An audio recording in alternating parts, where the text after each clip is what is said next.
Live from WTOC, the Southeast news leader. The News Now starts on WTOC Plus. Well, thanks for joining us here for the news on WTOC Plus on this pretty frigid Monday morning, if that's a safe thing to say. Very safe. I'm digital anchor Jude Binkley, joined with meteorologist Andrew Gordon. Andrew, the cold temperatures this morning, quite the surprise when I woke up. Yeah. It sounds like we're expecting another round of this tomorrow, too. Yes, tomorrow another first alert weather day, but without the wind. It's more so just the temperatures themselves. So we're not dealing with the wind chills. We had some areas get down into the teens for wind chills. Statesboro, I think, got down to 11 for a wind chill. Then Beaufort was like 13, 14, depending on what station you look at. And yeah, it got pretty dang cold across the area of Savannah. 12, 13 wind chills at times. Of course, some of those have to go back and get confirmed, things like that. But looking at your morning lows at our stations that we record at, down to 25 in Savannah, 24 Beaufort's, those freezing temperatures going all the way south. So it was very cold this morning. Why that is we've got high pressure that's kind of pushing down on the atmosphere behind a front, and that northeasterly wind is still bringing in that reinforced colder air. So it's going to keep it pretty chilly today. You can see the blue on the map. And the temperatures right here, right now, 11:04, still at freezing in Savannah. But an hour ago at 10 o'clock, that cold weather advisory was allowed to expire. Okay. So the wind is still out there. You do still have wind chills, but it's not nearly as bad as it was this morning with the teens in the lower 20s. Hour by hour, we're going to see these temperatures come up a little bit. I think by noon, we're jumping up above freezing. Highs only lower 40s if we're lucky today. And some perspective, this would be very close to your average morning low, but it's the high. So it just goes to show how cold it is today. Typically, this is what I would be talking to you about at 7 o'clock in the morning, but no, more so 3 in the afternoon. So some perspective, it's a cold day. Into this evening, notice how that wind is a little bit lower. It's calm, so no wind chill, 7 to 8 o'clock. Cooling with the high rate over us, no wind. I think that will allow some of our inland areas to get pretty chilly. Looking at low to mid 20s once again, a similar morning on the thermometer tomorrow. But again, we're not talking about the wind chill itself. Take the wind out of it, makes it just a tiny bit better. Going forward here, Wednesday, Thursday, Friday, start to see that tick up there in temperatures. So that's kind of the climb for the roller coaster ride. And then going forward here, this is from the 20th to Christmas Eve. And your average in Savannah on the 20th is 63 for the afternoon, 42 for the morning. So that reddish orange shading signifies that we're forecasting above average temperatures. So then you would expect morning lows to be above 42, afternoon highs to be above 63. Gotcha. So I think this is about as cold as it's going to get here going forward. This should help explain that. Tomorrow looks pretty cold, kind of that outlier. Another chilly morning Wednesday, another chilly morning Saturday. But then we kind of even out. And it looks like 40s there as we get into Christmas week. Again, these are the lows around daybreak. The pattern is shifting warmer more consistently going forward. So we'll be watching that first alert weather day again for tomorrow. Otherwise, end of the weekend looking nice. Some southern areas could even bump up into the lower 70s, which not so bad to thaw out after how cold it is outside right now and how it was this morning. Walking into the newsroom, I saw everybody with their heaviest coats on. So at least they listened to that part of the forecast. I didn't have my heaviest coat. I'm keeping the ski jacket at home, but we're getting there. Hopefully we don't need the ski jacket because this was a top 5 cold morning for us for the year. Okay. Don't really want to add more to that list. Yeah, basically, I'm glad we're only seeing, what's his name, Frosty Fred? Frozen Fred. Frozen Fred, okay. Technically, we could do Frosty Fred. Frosty Fred. I like the alliteration there. I'm glad we're only seeing him one more time this week up until Christmas. So basically, the gist is if we make it through tomorrow, we're in the clear through the holidays. It looks like it at this point. Of course, that's always subject to change, but confidence level relatively high with at least warmer air. Sweet. It's not going to necessarily be warm, but warmer in perspective to now for next week. So if it's a little too cold for you, next week looks a bit better. Sweet. All right. Well, I'll keep the ski jacket at home tomorrow then. Yes, as well. you're safe. You're safe to not have it. Sweet. Well, Andrew, thanks for joining us for that Thank you. forecast here on Plus. And we are going to continue with our top stories for the day. We do have an alert for you because Polar police are looking for a missing woman. Shay Jackson, the woman on your screen now, is 29 years old. She was last seen and heard from on December 11th. Now, Shay lives in Florida, but she came to Polar looking for a job. She has her dog, which is a black and brown mixed husky, with her as well. She walked away from her vehicle and is believed to be on foot. If you see her, you're urged to contact the police. Moving now to the Crime Watch, deputies in Beaufort County arrested a man for an attempted sexual assault. 35-year-old Joshua Allen Mayfield of Varnville was arrested. BCSO says these charges come after he attacked a 25-year-old woman at the Hilton Head Walmart on Saturday. That was by going into the women's restroom, pointing a gun at her, and trying to sexually assault the victim. Now, that victim fought off the attacker, according to BCSO, and the attack was interrupted by a 78-year-old man who heard the commotion and went into the bathroom to see if someone needed help. The suspect pointed the gun at that man, and then fled the store. Mayfield is facing multiple charges, including assault with the intent to commit criminal conduct, kidnapping, and burglary. Well, the Georgia Department of Corrections says an inmate at the Telfair State Prison died after a fight. Preston Phillips died on December the 13th after an altercation with multiple offenders. That's all according to GDOC. Corrections officials say his death is being investigated as a homicide. Now, his name may sound familiar. Phillips was serving life with parole for murder out of Chatham County, and WTOC covered this case extensively. Back in 2012, then 14-year-old Preston Phillips was charged as an adult in connection with the death of his father, Thomas Phillips.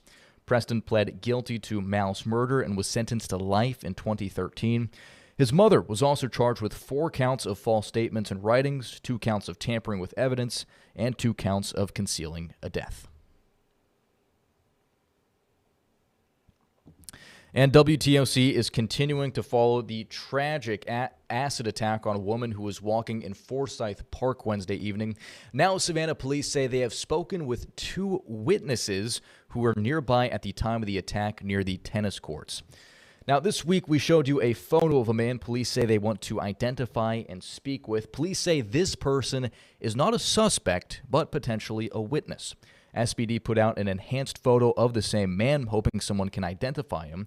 They need to question him to help with their investigation. Now, SPD also put out the need to ID the driver of a white SUV you just saw on your screen that was traveling on Whitaker around 8:15 the night of the assault. SPD are still looking for a suspect in this case. They say a random man poured acid on a woman before running away earlier this week. That victim, Ashley, is undergoing specialized burn treatment, including skin grafts at a hospital in Augusta. There is a GoFundMe to help pay for her medical care moving forward, and if you'd like to help, we do have that link on our web story at WTOC.com. Well, this morning, a jury trial has begun for Charles Teeple IV. He's accused of punching an elderly Savannah man on New Year's Eve back in 2019, which prosecutors say led to the man's death several days later. The man accused of killing 66-year-old Bruce Helmy is making his first appearance in court today for a special set jury trial. This case began in 2019 when Chatham County police officers were called to Basil's on Wilmington Island on New Year's Eve for reports of an assault. Helmy told officers he had been punched by a man at the restaurant, and witnesses told police the attack was unexpected and unprovoked. That next morning, Helmy was taken to the hospital after losing consciousness, where he died 6 days later on January 8th. Teeple was indicted on some charges in 2021, 2 years after his death. Less than 2 weeks ago, the DA's office re-indicted him with new and additional charges, including aggravated assault, 2 counts of felony murder, and exploitation and intimidation of an elderly person. Teeple's attorney tried to get today's trial moved back. However, the judge denied it.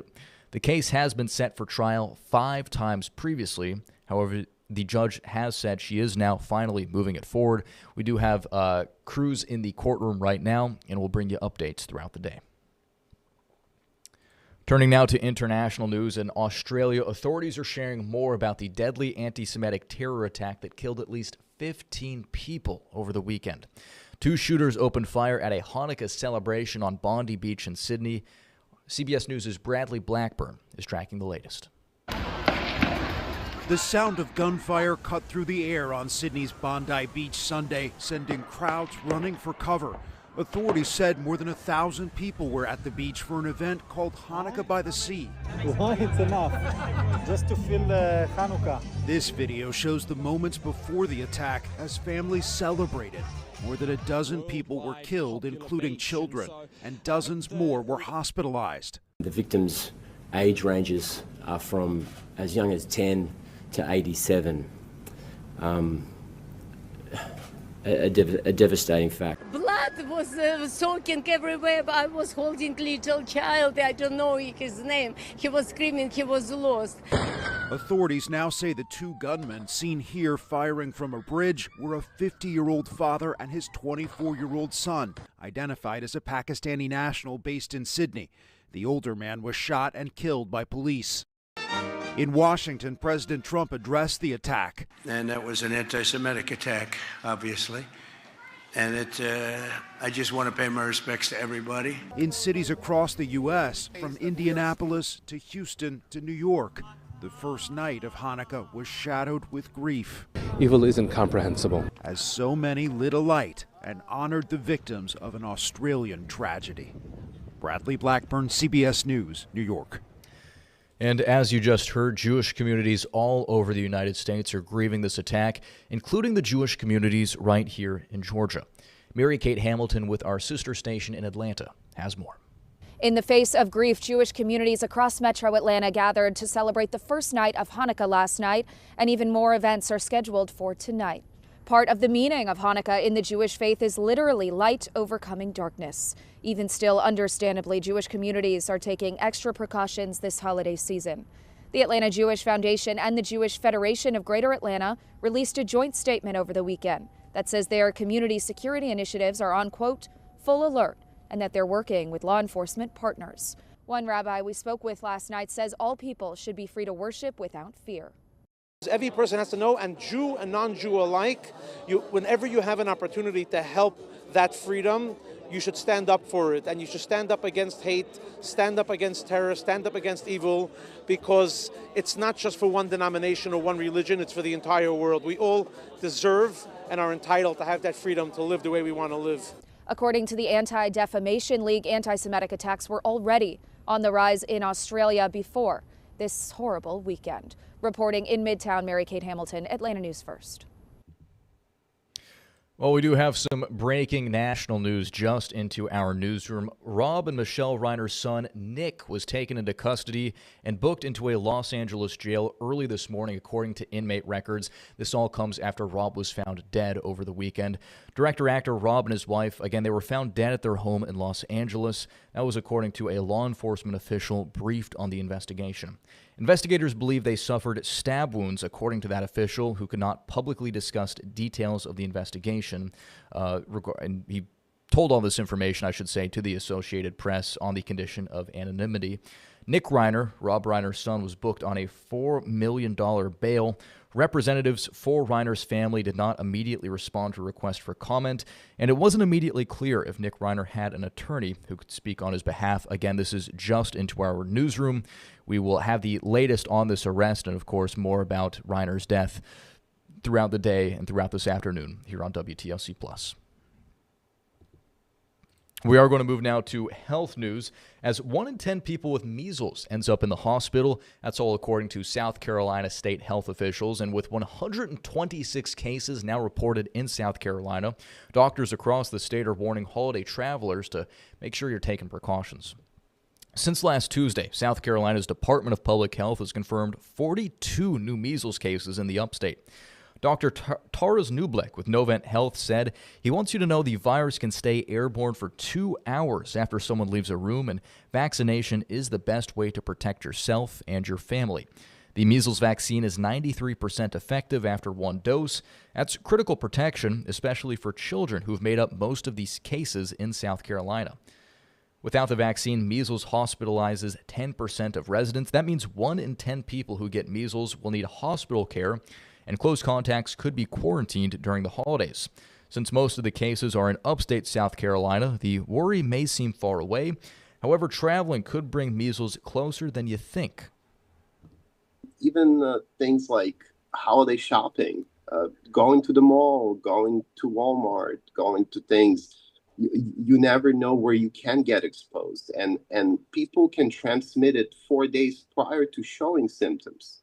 So you could contract it from a completely asymptomatic individual at your church, at your school, at the mall. So being in a certain corner of the state doesn't guarantee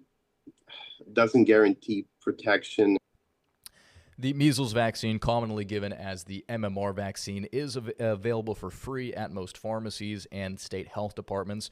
It could keep your family out of the hospital and out of quarantine this Christmas. Well, for the hundreds of thousands of people coming to Georgia for next year's World Cup, hotels in Atlanta are going to be pretty darn expensive. Adam Murphy with our sister station spoke with several downtown Atlanta hotel managers about the skyrocketing prices they're seeing ahead of the World Cup. Construction is nearly complete at the new Moxie Hotel on Marietta Street in downtown Atlanta.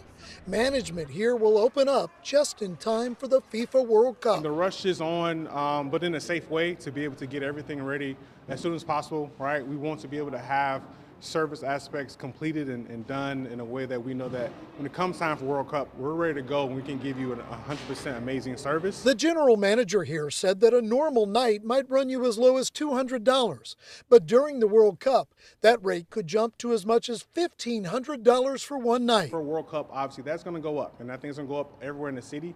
You know, it's going to be very competitive in the city from a price range of, let's say, $700 to $1,500, right?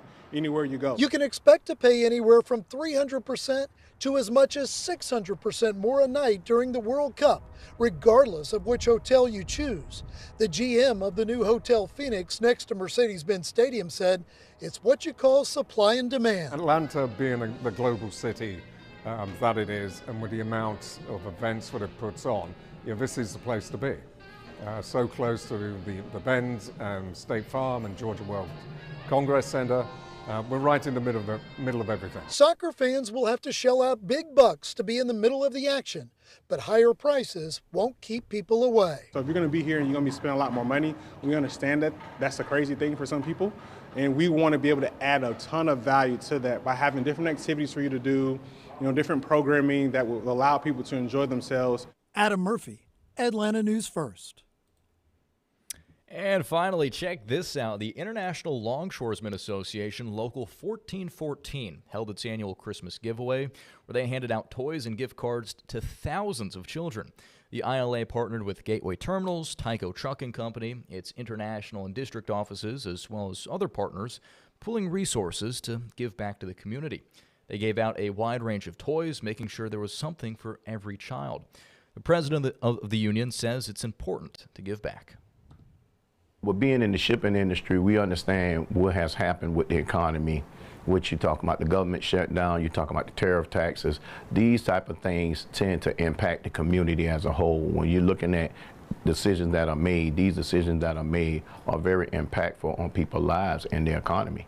So when you see that there's a need for help for the economy and God has blessed you, you tend to bless those who are less fortunate. The union's president says their main goal Saturday was to make sure every child walked away with a smile. All right, and with that, we are going to wrap things up here for the news on WTOC Plus. We appreciate you spending part of your morning with us. We'll be back at the top of the hour for another round of stories during the news at noon. And in the meantime, you can always head on over to our website to check the latest at WTOC.com. Thanks for watching, and here's Local News Live.